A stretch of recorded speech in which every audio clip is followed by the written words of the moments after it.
el jurista Antonio García Trevijano, que defiende también su concepto de democracia formal desde un punto de vista formal, una democracia de principios o de reglas como formas de gobierno. Vamos a escuchar a Antonio García Trevijano definir la democracia. Democracia, no hay más que dos conceptos de democracia hasta ahora, y me remito a Santayana para no hablar de mí, de mis libros, para hablar de otro. Democracia formal y democracia material. Democracia política o democracia social. Nada más. Y la democracia política y formal es la única que el individuo y las sociedades son capaces de llegar a ella.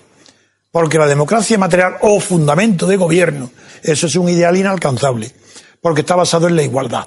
Mientras que la democracia formal está basada en el principio de libertad, que es alcanzable y realizable, a condición que sea libertad colectiva, para todos, no libertades como ahora, individuales, no discriminatorias, entre libertades para unos y libertades para otros, no con monarquías, con libertades para un rey y no para la igualdad de los demás, no con libertades para partidos estatales y no para los demás partidos. Eso no es democracia. Es más, yo ahora digo a toda la audiencia, lo digo con todas las consecuencias, desafío a un intelectual, filósofo, catedrático, especialista del mundo entero, no de España, a que diga que comete un error cuando afirmo. 1. En España no ha habido democracia formal nunca, ni un solo día. Muere Franco y se instala una oligarquía pura de partidos. Pero ojo, atención, democracia cero.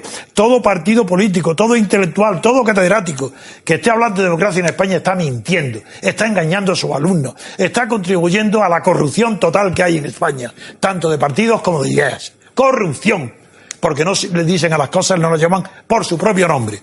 En España democracia cero. Desde que murió Franco, hasta Franco, dictadura, régimen autoritario, como queráis.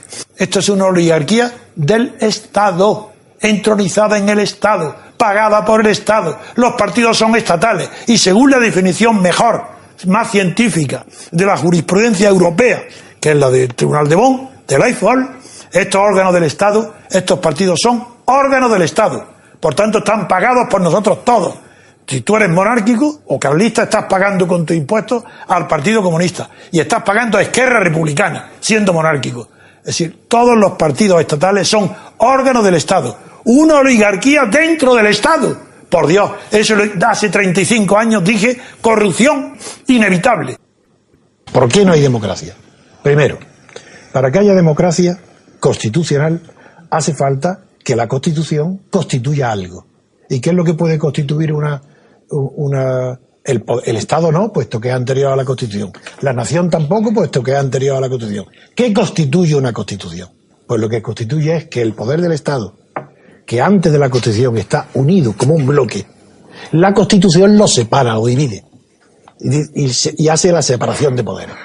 Muy bien, entonces en España no hay separación de poderes. Me contestarán, ¿cómo que no hay separación de poderes? Aquí está el gobierno, aquí están las Cortes y aquí están los jueces. Son tres cosas distintas. Digo, claro, también con Franco había gobierno, había Cortes y había jueces. El problema no es que tengan funciones distintas. Eso no lo separa. Lo que separa es lo que dijo Montesquieu. La frase de Montesquieu es tomar de un colegio, de una asamblea legislativa, elegir entre sus miembros un pequeño comité y darle el poder ejecutivo y habéis terminado con la libertad política. Porque lo principal para que haya separación es separación de origen. Tienen que estar elegidos distintos, tienen que tener una legitimación distinta.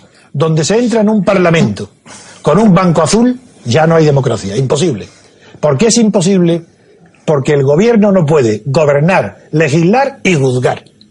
Y en un banco azul, por principio, es indecoroso, es indecente, porque se le invita a unos llamados legisladores cuando están vigilados por el gobierno, que además tiene la mayoría de legisladores.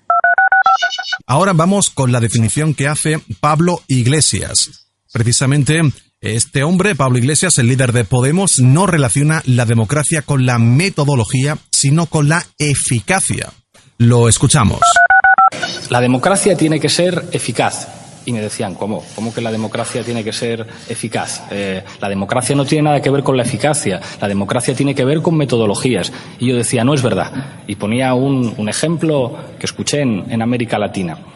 El ejemplo es un incendio que se produce en un barrio humilde Ecuador y en ese incendio todos los vecinos se vuelcan para ayudar a la familia de la casa que se está incendiando. Entonces todos cogen cubos de agua y los llenan como pueden y van todos a intentar apagar el incendio, en un ejemplo de lo que algunos definirían como comportamiento democrático. Todos están ayudándose a todos.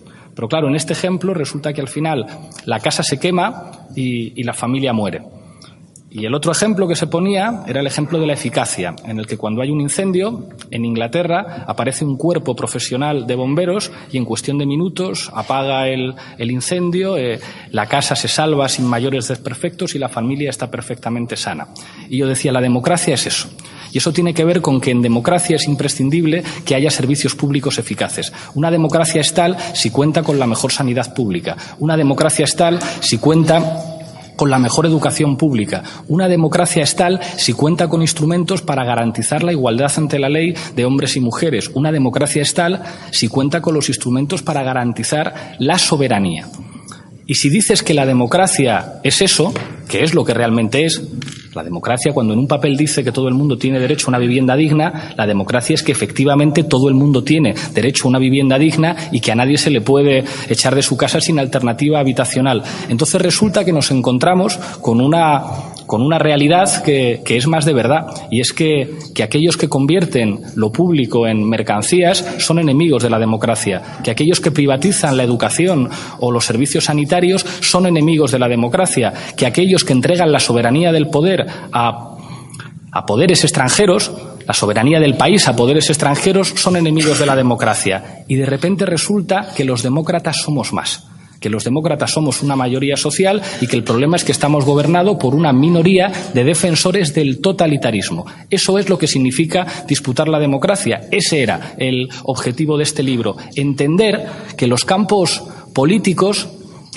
pues digamos que no tienen un significado imperturbable, que las identidades políticas de cada uno no es lo que necesariamente sirve para definir la realidad, que si entendemos la democracia como lo que realmente es, como un producto histórico de esas luchas sociales que sirvieron para socializar el poder, porque la democracia no es otra cosa. La democracia es la permanente socialización del poder. No es casual que el origen de la palabra en los griegos, la democracia se opusiera a la oligarquía, al gobierno de unos pocos, o a la monarquía, el gobierno de uno solo.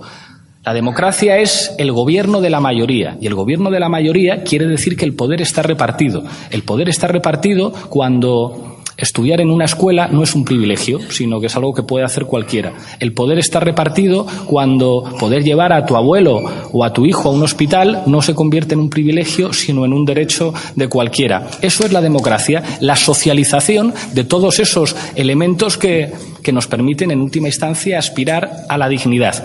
Y si logramos, en última instancia, hacer que la gente entienda que no hay democracia sin derechos sociales, que no hay democracia sin soberanía, que no hay democracia sin leyes que sirvan para perseguir a los que nos roban a todos, entonces resulta que los campos políticos se redefinen y tenemos a una minoría que son los defensores del totalitarismo y a una mayoría social que son los defensores de la democracia. Eso es lo que pretendía con este libro.